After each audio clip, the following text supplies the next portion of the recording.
Hello, तर तुम्ही इथे बघू शकता सिंपल पद्धतीने हॉटेलसारखं पनीर कसं बनवायचं. कांदा, टोमॅटो,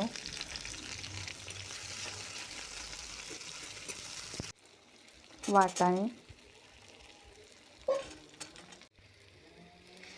आलं लसूण पेस्ट, कांदा आणि टोमॅटो पेस्ट,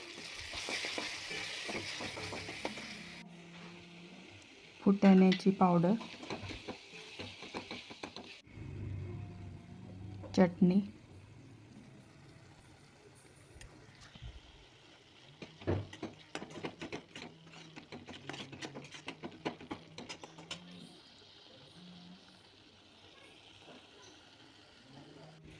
चवीनुसार मीठ,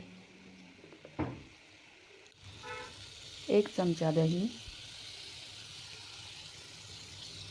दुधामध्ये पनीर मसाला भिजवलेला,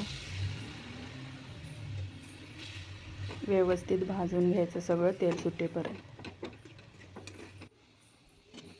पनीर,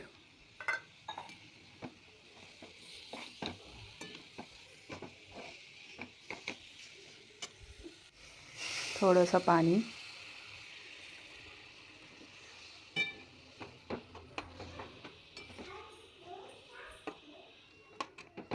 इथे बघू शकता आपलं पनीर रेडी आहे. तुम्ही पण एकदा बनवून ट्राय करा. भेटू नेक्स्ट व्लॉगमध्ये. खूप छान लागतं. एकदा बनवून नक्की ट्राय करा. सबस्क्राईब करा, शेअर करा, लाईक करा. बाय.